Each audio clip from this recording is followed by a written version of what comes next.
आज हम लोग रासायनिक आबंधन पाठ में आबंध प्राचल के बारे में पढ़ेंगे। बॉन्ड पैरामीटर्स मतलब जो बंध बनता है दो परमाणुओं के बीच में, तो उसके कौन कौन से पैरामीटर्स हैं।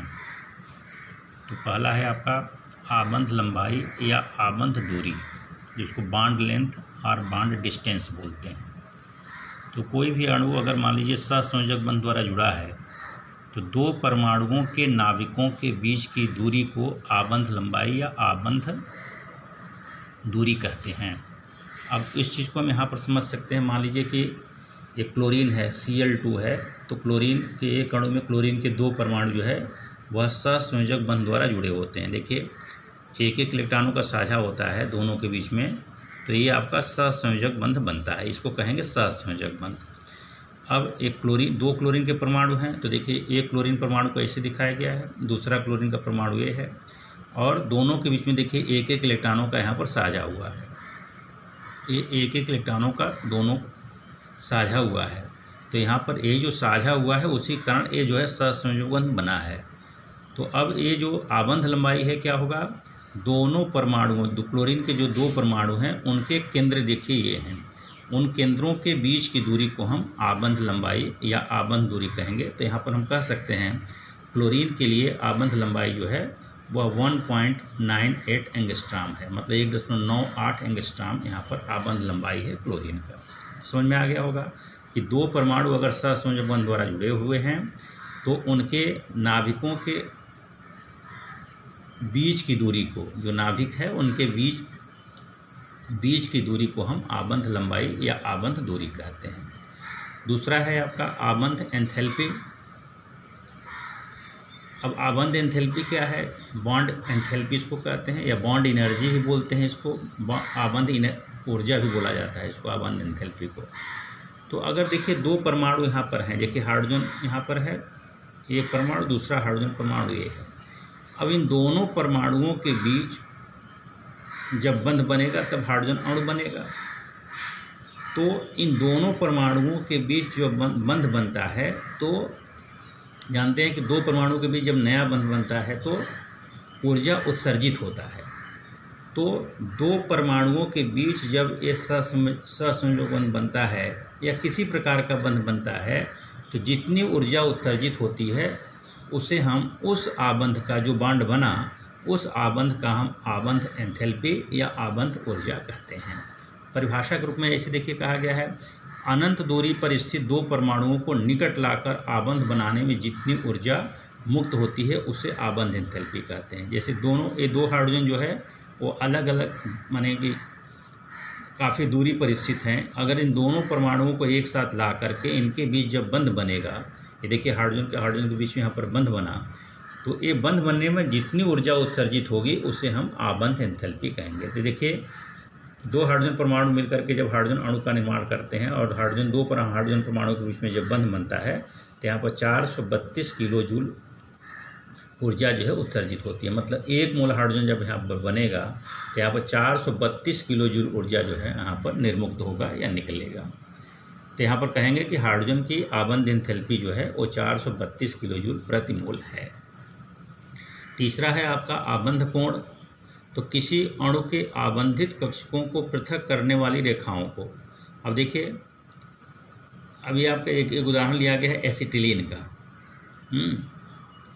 तो अब यहाँ पर देखिए एक आपका केंद्रीय परमाणु आपका कार्बन है, या इसी को हम देख सकते हैं, ये आपका कार्बन है और कार्बन से जो है ये कार्बन जुड़ा हुआ है और ये हाइड्रोजन जुड़ा हुआ है। इस कार्बन के बीच में ये जो आपका बॉन्ड बनेगा उसी को हम कहेंगे आबंध कोण। जैसे यहाँ पर केंद्रीय परमाणु कार्बन है, ये हाइड्रोजन जुड़े हुए हैं, तो हाइड्रोजन के बीच में जो आबंध बनेगा उसे हम कहेंगे आबंध कोण। तो किसी अणु के आबंधित कक्षकों को पृथक करने वाली रेखाओं के मध्य, यही जो पृथक करने वाली रेखाएं हैं, इनके जो बीच का जो कोण है, मध्य का जो कोण है, उसको हम आबंध कोण कहते हैं। तो यहाँ पर एस्टिलीन में आबंध कोण का मान 180 अंश होता है, जबकि मेथेन में जो हाइड्रोजन के बीच में जो आबंध कोण होता है वह 109 डिग्री 28 मिनट होता है। एक अलग टॉपिक है, देखिएगा सिद्धांत है आपका संयुक्ता कोश इलेक्ट्रॉन युग्म प्रतिकर्षण सिद्धांत। जिसको कहते हैं valence shell electron pair repulsion theory. तो इस सिद्धांत का प्रतिपादन 1940 ईस्वी में सिडविक तथा पॉवेल ने किया था, और यह इसलिए किया था कि जो कोई भी अणु है या आयन है तो उसकी आकृति पर जो लोन पेयर ऑफ इलेक्ट्रॉन है, मतलब एकाकी युग्म इलेक्ट्रॉन है, और जो आबंधित इलेक्ट्रॉन है, बॉन्डिंग इलेक्ट्रॉन है, अगर दोनों केंद्रीय परमाणु पर उपस्थित हैं तो उसके संरचना पर क्या या उसकी आकृति पर क्या प्रभाव पड़ता है, इसका उन्होंने अध्ययन किया और उन्होंने बताया। देखिए पहले इसको हम समझ लें कि ये जो एकाकी युग्म इलेक्ट्रॉन है या लोन पेयर ऑफ इलेक्ट्रॉन और बॉन्डिंग इलेक्ट्रॉन जो आबंधित इलेक्ट्रॉन है, बॉन्डिंग इलेक्ट्रॉन, ये क्या होता है। अब अगर हम जल का एक उदाहरण ले लें तो देखिए ऑक्सीजन के अंतिम कोश में 6 इलेक्ट्रॉन होते हैं। तो एक इलेक्ट्रॉन यहाँ देखिए हाइड्रोजन के साथ, ये देखिए ये वाला इलेक्ट्रॉन, एक इलेक्ट्रॉन इस हाइड्रोजन के साथ साझा किया और एक इलेक्ट्रॉन जो है यहाँ साझा करके हाइड्रोजन के साथ साथ संयुग्म बंध बनाया, मतलब 2 इलेक्ट्रॉन यहाँ पर बंध बनाने में इसका प्रयुक्त हो गया और 4 इलेक्ट्रॉन यहाँ पर बचे। देखिए 2 इलेक्ट्रॉन यहाँ दिखाया गया है, 2 इलेक्ट्रॉन यहाँ दिखाया गया है। तो ये जो 4 इलेक्ट्रॉन है, मतलब 2 युग्म जो इलेक्ट्रॉन है, 2 जोड़ा जो इलेक्ट्रॉन है, ये बंध बनाने में प्रयुक्त नहीं हुए हैं, तो इसको हम कहेंगे लोन पेयर ऑफ इलेक्ट्रॉन या एकाकी युग्म इलेक्ट्रॉन, इसी को कहते हैं एकाकी। तो यहाँ पर 2 एकाकी युग्म इलेक्ट्रॉन है, अर्थात दो जो है बॉन्ड पेयर ऑफ इलेक्ट्रॉन्स हैं। और ये जो इलेक्ट्रॉन दिखाई दे रहे हैं, ये हाइड्रोजन का है या ऑक्सीजन का है, ये हाइड्रोजन का है या ऑक्सीजन का है, और ये 2 इलेक्ट्रॉन यहाँ पर और 2 इलेक्ट्रॉन यहाँ पर क्या हैं, ये बंध बनाने में प्रयुक्त हुए हैं, तो इनको कहेंगे हम बॉन्डिंग इलेक्ट्रॉन। तो ये आपका क्या हो गया, बॉन्डिंग इलेक्ट्रॉन, और ये हो गया आपका लोन पेयर ऑफ इलेक्ट्रॉन। तो इस सिद्धांत के अनुसार अगर एक ऑक्सीजन क्या है, केंद्रीय परमाणु है। केंद्रीय परमाणु क्या होता है, किसी भी परमाणु से जो अन्य परमाणु जुड़े होते हैं तो उसको हम केंद्रीय परमाणु कहते हैं। तो केंद्रीय परमाणु पर अगर बॉन्डिंग इलेक्ट्रॉन और लोन पेयर ऑफ इलेक्ट्रॉन अगर दोनों उपस्थित हैं तो ये दोनों प्रकार के इलेक्ट्रॉन जो है इसके आकृति को प्रभावित करते हैं। तो किस प्रकार से प्रभावित करते हैं, तो देखिए यहाँ पर दिखाया गया है कि अब इन इलेक्ट्रॉनों के बीच में क्या होता है, प्रतिकर्षण होता है। क्योंकि इलेक्ट्रॉन है तो ऋणावेश है, तो ऋणावेश समान आवेशों के बीच में प्रतिकर्षण होता है।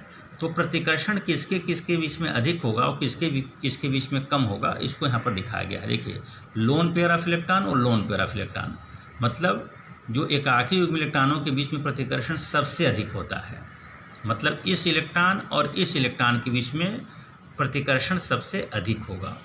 उसके बाद लोन पेयर ऑफ इलेक्ट्रॉन और बॉन्ड पेयर ऑफ इलेक्ट्रॉन, माने ये लोन पेयर ऑफ इलेक्ट्रॉन और बॉन्ड पेयर ऑफ इलेक्ट्रॉन के बीच में प्रतिकर्षण होगा।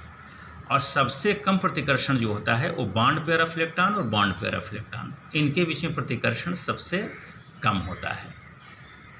अर्थात एकाकी इलेक्ट्रॉन युग्मों के बीच प्रतिकर्षण बल सबसे अधिक तथा आबंधित इलेक्ट्रॉनों के बीच प्रतिकर्षण सबसे कम होता है। यहाँ पर देखिए दिखाया गया है कि एलपी क्या है, lone pair of electron, BP क्या है, बॉन्ड पेयर ऑफ इलेक्ट्रॉन। अब देखिएगा फिर क्या कहा गया, यदि केंद्रीय परमाणु पर दोनों प्रकार के इलेक्ट्रॉन युग्म उपस्थित होते हैं तो बंधित इलेक्ट्रॉन सिकुड़कर पास आ जाते हैं, जिससे आबंध कोण का मान कम हो जाता है। अब जैसे यहाँ पर कहा गया कि अगर दोनों प्रकार के इलेक्ट्रॉन अगर उपस्थित हैं तो जो आबंधित इलेक्ट्रॉन है ये सिकुड़ करके माने अंदर की ओर जो है झुक जाएंगे, जिसके कारण जो आबंध कोण का मान जो है एक कम हो जाता है। अब एक उदाहरण देखिए यहाँ पर दिखाया गया है कि मेथेन जो होता है, देखिए अभी दिखाया गया था यहाँ पर, मेथेन में जो आबंध कोण का मान 109 डिग्री 28 मिनट होता है, और जो यही चीज़ अमोनिया में अगर देखा जाए तो 106.5 डिग्री होता है, और जबकि जल में यह आबंध कोण और कम हो जाता है, 104.5 डिग्री होता है। तो ये अगर लोन पेयर ऑफ इलेक्ट्रॉन और बॉन्ड पेयर ऑफ इलेक्ट्रॉन है तो आपका जो है आबंध कोण का मान एक कम हो जाता है। फिर इस सिद्धांत को नायोम तथा गिलेस्पी ने सन 1957 ईस्वी में विकसित किया। इसके मुख्य बिंदु इस प्रकार हैं, क्या क्या हैं, अणु की आकृति केंद्रीय परमाणु पर उपस्थित बंधित था एकाकी युग्म इलेक्ट्रॉन पर निर्भर करता है, यह भी बताया गया। केंद्रीय परमाणु के संयोजी कोश में उपस्थित इलेक्ट्रॉन एक दूसरे को प्रतिकर्षित करते हैं, अभी बताया गया कि जो बॉन्ड पेयर ऑफ इलेक्ट्रॉन है और ये लोन पेयर ऑफ इलेक्ट्रॉन है, इनके बीच में क्या होगा, प्रतिकर्षण होगा। तो प्रतिकर्षण होने से जो है आबंध कोण का मान कम हो जाएगा। फिर इलेक्ट्रॉन युग्म त्रिविमीय में इस प्रकार व्यवस्थित होते हैं कि प्रतिकर्षण कम से कम हो, मतलब ये जो electron lone pair of electron हो चाहे बॉन्ड पेयर ऑफ इलेक्ट्रॉन हो, ये जो है त्रिविम मतलब 3 डायमेंशनल स्पेस में इस प्रकार से व्यवस्थित होंगे कि इनमें कम से कम प्रतिकर्षण हो। और कम से कम प्रतिकर्षण कब होगा? जब ये अधिकतम दूरी पर स्थित होंगे। अगर पास पास स्थित होंगे तो प्रतिकर्षण अधिक होगा, अगर अधिकतम दूरी पर स्थित होंगे तो प्रतिकर्षण आपका कम होगा। तो ये लास्ट में दिखाया गया है। संयोजी कोश को एक गोले के रूप में माना जाता है तथा इलेक्ट्रॉन युग्म गोलीय सतह पर एक दूसरे से अधिकतम दूरी पर स्थित होते हैं। अधिकतम दूरी पर इसीलिए स्थित होते हैं कि उनके बीच जो है प्रतिकर्षण कम से कम हो। तो ये आपका संयुक्ता कोश इलेक्ट्रॉन प्रतिकर्षण सिद्धांत है, जिसको valence electron pair repulsion theory कहते हैं। इसको वीडियो को ध्यानपूर्वक देख करके तब नोट्स बनाएंगे। धन्यवाद।